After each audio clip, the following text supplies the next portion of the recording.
Friends, বাবুস কিচেনে সবাইকে welcome করে আজ আমি আপনাদের সামনে আরও একটি রেসিপি নিয়ে হাজির হয়েছি।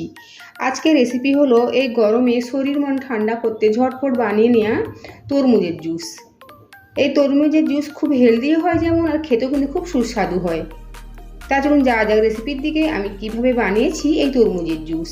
আর ভিডিওটি স্কিপ না করে লাস্ট পর্যন্ত দেখার জন্য অনুরোধ রইল। তরমুজের জুস বানানোর জন্য আমি এখানে তরমুজ কেটে নিয়েছি। 2 গ্লাস জুস হবে ঠিক সেই হিসাবে তরমুজ নিয়েছি।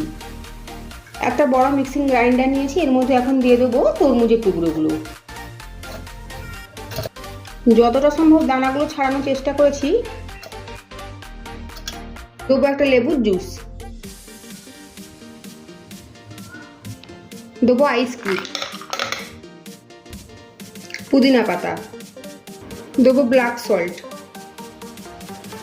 অল্প পরিমাণে নরমাল লবণ, দেবো চিনি। তরমুজ কেমন মিষ্টি ঠিক সেটার উপর ডিপেন্ড করবে চিনি কতটা দেবেন। সাথে দেবো হাফ কাপ মতো ফ্রিজের ঠান্ডা জল। এখন ফাইন করে মিক্সিতে ঘুরিয়ে নেব। দেখুন জুস তৈরি হয়ে গিয়েছে। এখন একটা বড় বোলের মধ্যে একটা স্ট্রেনার নিয়েছি, এর মধ্যে এখন এই জুসটা দিয়ে দেবো।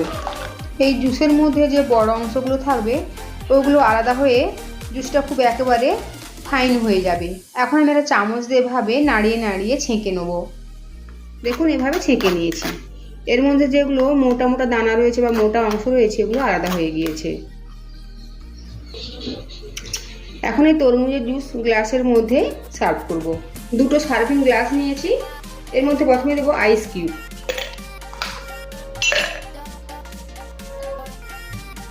আইস কিউবের ওপরে দেবো চাট মশলা, দেবো ছোট ছোট করে কেটে নেওয়া তরমুজের টুকরো, আর দেবো বানিয়ে নেওয়া তরমুজের জুস।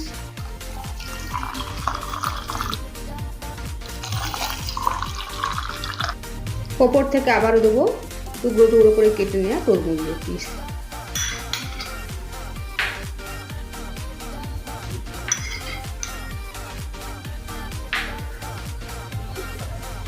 আর দেবো পুদিনা পাতা ডেকোরেশনের জন্য। তৈরি হয়ে গেল তরমুজের জুস। এই গরমে শরীর মন ঠান্ডা করতে ঝটপট বানিয়ে নিন তরমুজের জুস। যেমন হেলদি হয়, খেতেও খুবই সুস্বাদু হয়। আজকের আমার এই রেসিপি যদি আপনাদের ভালো লেগে থাকে তো অবশ্যই কমেন্ট করে জানাবেন কেমন হয়েছে। সাথে লাইক শেয়ার ও সাবস্ক্রাইব করার জন্য অনুরোধ রইল।